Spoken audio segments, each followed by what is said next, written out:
필요할 때가 되면 자신의 전부를 걸어야 한다.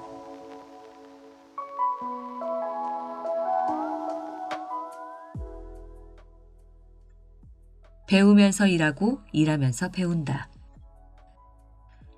2003년 9월 20일 오후 6시 서울대학교 병원 영안실로 보자기에 싼 커다란 꾸러미 하나가 유족들 앞으로 배달되었다. 김밥은 만든 지 얼마 되지 않은 듯 따뜻한 채였다. 회장님께서 조문객들과 함께 나눠 드시라고 보내셨습니다. 김밥을 보낸 사람은 삼성그룹 이건희 회장. 그는 자신이 직접 신라호텔에 특별 주문해서 100인분의 김밥을 영안실로 보냈다. 이 훈훈한 일화는 당시 많은 화제를 몰고 왔고 사람들에게 잔잔한 감동을 주었다. 보통 상갓집에는 조화를 보내는 게 관례다. 더구나 대기업의 회장쯤 되면 비서실에서 알아서 하기 마련이다.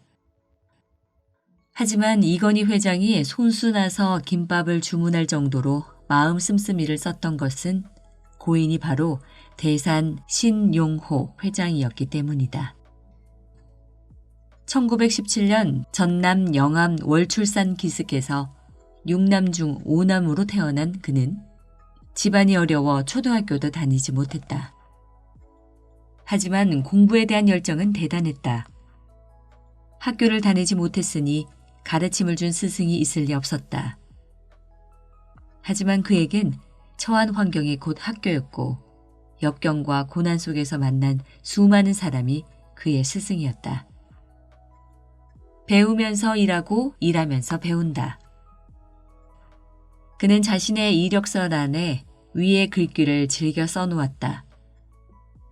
신용호는 중학교, 고등학교에 다니는 선배들에게 책을 빌려서 독학했다. 책을 잡는 순간부터 손에서 책이 떠나질 않았다. 19세에 중국으로 건너가 거친 대륙 생활을 시작하면서 그에겐 반드시 성공해야겠다는 불굴의 의지가 불타올랐다. 억울하고 분하다고 한탄만 해서는 안 된다. 성공해서 반드시 이겨야 한다. 내 삶은 내 것이다. 비록 일제치하였지만 고통과 나라 잃은 분함을 도약의 발판으로 삼고 싶었다. 1936년 3월의 화창한 봄날. 신용호는 호남선 완행열차에서 내렸다. 정처 없이 떠돌던 그의 발걸음은 어느새 광화문 거리를 지나 동아일보 앞에 당도했다. 동아일보 석간이요! 그때 자신의 옆으로 큰 소리를 외치며 달려가는 신문파리 소년들의 분주한 모습이 눈에 들어왔다. 당시에는 가판대가 없었기 때문에 한 발짝이라도 앞서야 한 부의 신문이라도 더 팔 수 있었다. 그때 신용호는 깨달았다. 그렇구나. 남의 뒤만 쫓다가는 아무것도 이룰 수 없다. 언제나 남보다 한 발 앞서는 사람만이 무엇인가를 이룰 수 있고 성공할 수 있는 거야. 신용호는 평소 책 읽기를 좋아했다. 시간이 있을 때마다 서점으로 향했다. 쪼그리고 앉아 책을 읽었고 지식인들을 찾아다녔다. 우여곡절 끝에 서울 입성에 성공한 그는 민주출판사를 설립해 책을 출간하기 시작했다. 덕분에 서울의 많은 지식인과 친분을 다질 수 있었다. 무엇보다 책에서 얻은 지식이 한 몫을 했다.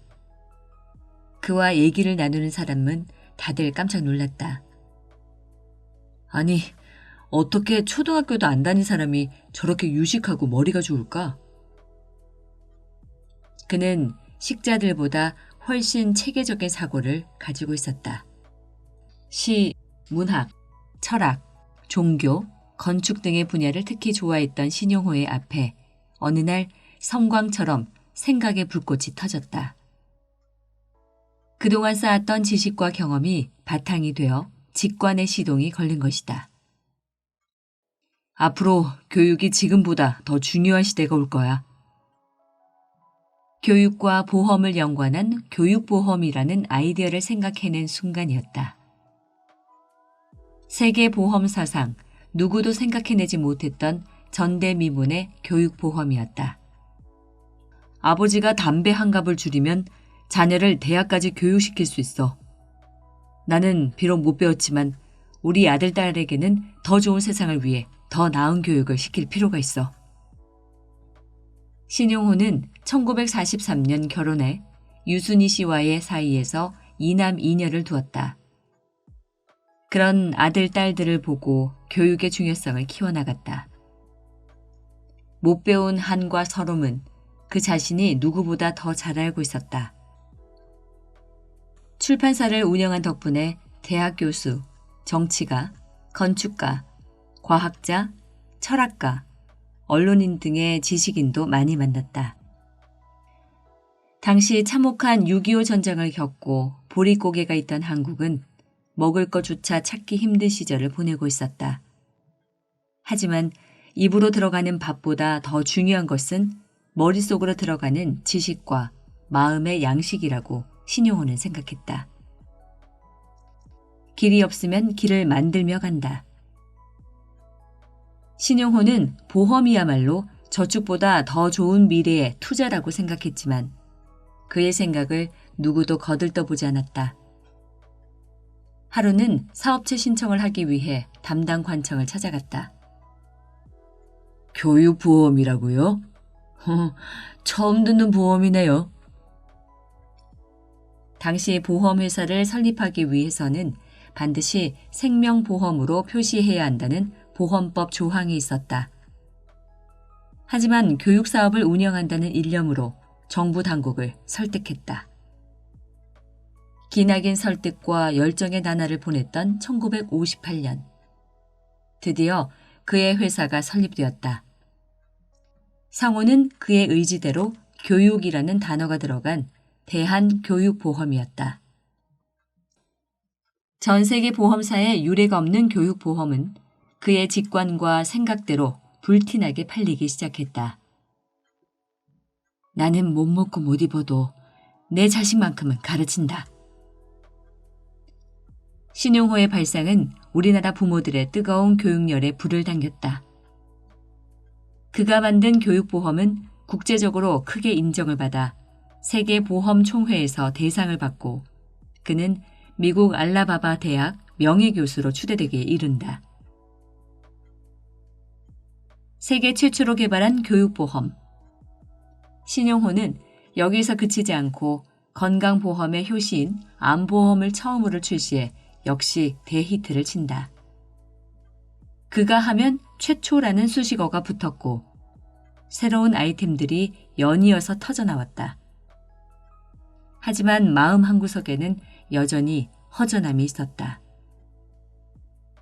무일푼에서 시작해 천문학적인 돈을 모은 그는 1980년 종로 1번가 1번지에 초현대식 건물을 세운다. 그가 세운 보험회사는 어느새 교보생명이라는 이름으로 바뀌었고 그 건물은 교보빌딩이 되었다. 교보라는 이름은 교육보험에서 두 글자를 따서 만들었다. 신용호는 이 빌딩을 세우면서 과감한 결단을 내린다. 금싸라기 같은 지하 2,700여 평 공간에 당시로선 채산도 맞지 않는 서점을 오픈하겠다고 선언한 것이다. 회사는 물론 주위 사람들이 전부 반대를 하고 나섰다. 회장님, 장사도 안 되는 서점을 왜 하려고 하십니까? 새로운 보험을 자꾸 만들어서 돈을 많이 벌 수 있는 기회입니다. 신 회장, 앞날을 생각하게.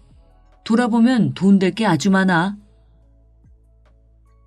하지만 그의 신념과 의지를 꺾기에는 역부족이었다. 어머니는 끼니조차 잊기 힘든 만큼 가난하고 어려웠던 시절에 제게 늘 책 속에 길이 있다고 말씀하셨죠.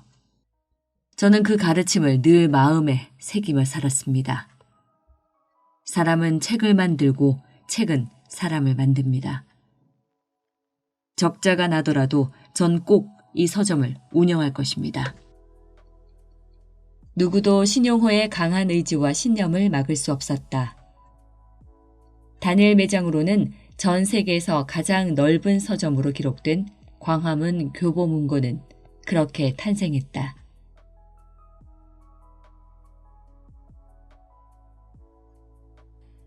장사하는 사람은 고객을 가장 무서워해야 한다. 길이 없으면 길을 만들어 간다. 여기서부터 희망이다. 어느덧 20세기가 저물고 2000년 밀레니엄 시대가 열렸다. 새해를 맞아 광화문 교보빌딩에는 위와 같은 글귀가 내걸렸다. 광화문을 오가는 사람들은 이제 광화문의 명물이 된 그 글판을 보며 저마다 부푼 가슴으로 새해를 다짐했다. 사람이 온다는 건 실로 어마어마한 일이다. 한 사람의 일생이 오기 때문이다. 지금 네 곁에 있는 사람, 네가 자주 가는 곳, 네가 읽는 책들이 너를 말해준다. 착한 당신, 피곤해도 잊지 말아요. 아득하게 멀리서 오는 바람의 말을. 있잖아, 힘들다고 한숨 짓지 마. 햇살과 바람은 한쪽 편만 들지 않아. 자세히 보아야 예쁘다. 오래 보아야 사랑스럽다. 너도 그렇다. 교보생명은 글판의 글귀로 시민들에게 꿈과 희망의 메시지를 전했다. 그리고 벅찬 감동을 안겨주었다. 1991년 그의 아이디어로 출발한 글판은 계절이 바뀔 때마다 시의성 있고 정감 어린 글로 시민들에게 사랑과 희망의 메시지를 전했다. 국내의 시인들의 시와 책에서 뽑은 이 글귀를 보고 많은 사람들이 자신을 돌아보게 되었고 삶을 반성하게 되었다. 이 명물 현관의 시작은 신용호 회장의 어린 시절 추억에서 시작되었다. 그는 옛날 집들에 있던 주련을 떠올렸다. 우리 선조들은 명망 높은 선비집이나 초가집을 막론하고 명문이나 식구에서 따온 글귀를 정성스럽게 적어 기둥에 붙임으로써 집주인의 인품과 뜻한 바를 나타냈다. 이 현관은 주련의 현대식 해석이자 선조들의 정신이 깃든 전통의 계승이었다. 이 글귀가 화제가 되고 사람들에게 더욱 사랑을 받는 이유는 대부분의 회사 건물이 홍보 현수막이나 광고판을 붙이고 있었기 때문이다. 하지만 교보문고는 한국 제1의 서점 체인답게 사람들에게 의미 있는 글귀를 보여줌으로써 서점으로 발길을 돌리게 되는 기회가 되었다. 신용호 회장의 이 같은 행보는 어느 날 한 강연회에서 연설했던 내용에 그 답이 있다. 지도자는 타조와 독수리형이 있습니다. 타조는 지상에서 가장 빠른 동물입니다. 따라서 실무에 능한 사람을 이에 비유할 수 있습니다. 그러나 타조는 제 앞 천길 낭떠러지가 있는 줄도 모르고 마냥 달림으로 지혜롭다고 할 수 없습니다. 타조에 비해 독수리는 하늘 높이 떠서 세상을 바라보기 때문에 가는 길이 뚜렷합니다.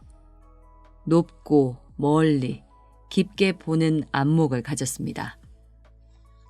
신용호 회장은 여기서 그치지 않고 자신의 호를 딴 대산문화재단을 설립했다. 가난한 문인들을 지원하기 위해서였다. 고은 선생과 각별한 우정을 쌓을 만큼 그는 문학 애호가였다.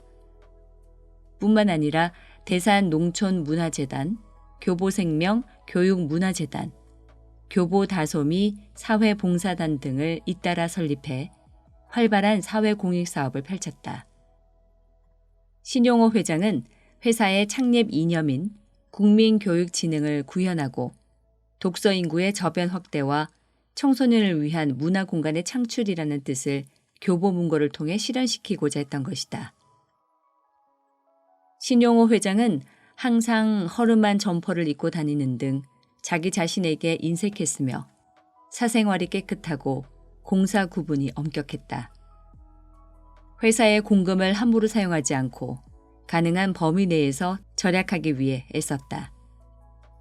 신용호 회장의 장남이자 서울대 의대 출신의 전직 의사였던 현 교보문고 신창재 회장은 한 언론과의 인터뷰에서 자신의 부친에 대해 이렇게 회고했다.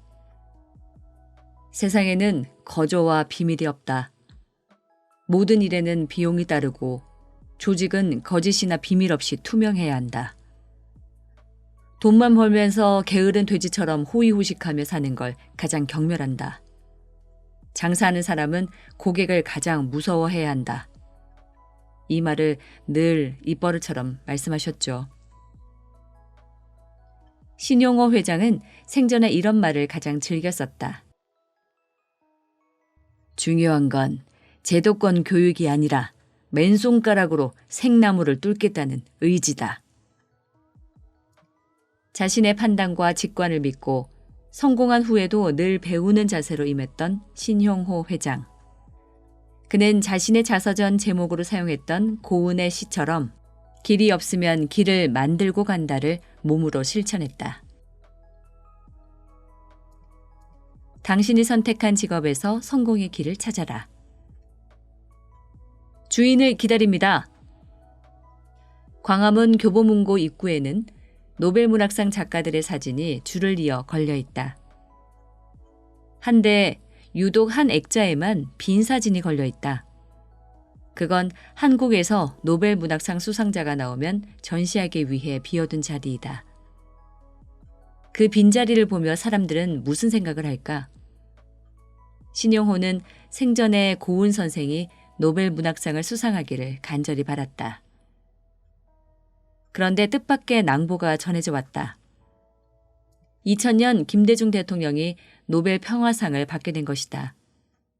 한국인으로는 최초인 국가의 대경사였다. 이 수상 소식에 누구보다 기뻐했던 것은 신용호 회장이었다. 다음 날 김 대통령의 사진은 교보문고 벽에 걸렸다. 하지만 그 옆에는 여전히 빈 액자 하나가 걸렸다. 주인을 기다립니다. 그건 한국인 최초의 노벨문학상 수상자를 위한 자리이다. 지금도 광화문 교보문고에는 주인을 찾지 못한 빈 액자가 걸려 있다. 이 빈 액자를 바라볼 때마다 신용호 회장과 망부석의 전설이 생각나는 것은 비단 필자뿐일까? 그 빈 액자를 볼 때마다 마치 신용호 회장이 곁에 있는 것만 같다.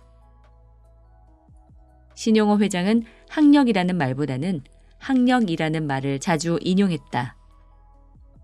학교를 다닌 경력이 중요한 게 아니라 배운 힘이 더 중요하다는 의미에서였다.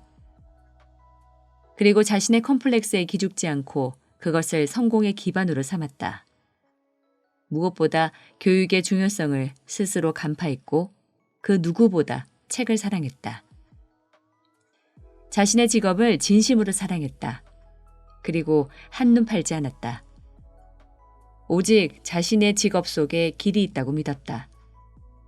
용기와 소명이 있었고 책이 인간을 바꿀 수 있다는 신념도 마음속에 지니고 있었다. 그것이 그의 통찰력과 직관으로 연결되어 오늘날 교보생명과 교보문고가 탄생한 것이다.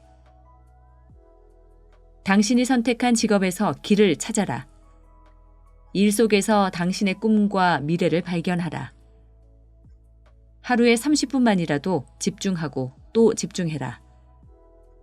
어쩌면 당신의 가슴에서 인류를 바꿀 신제품이 나올 수도 있고 평생 써도 남을 돈을 거머쥘 수도 있다. 당신의 직관을 믿고 자신과 대화를 나눠라. 그리고 몸을 움직여라.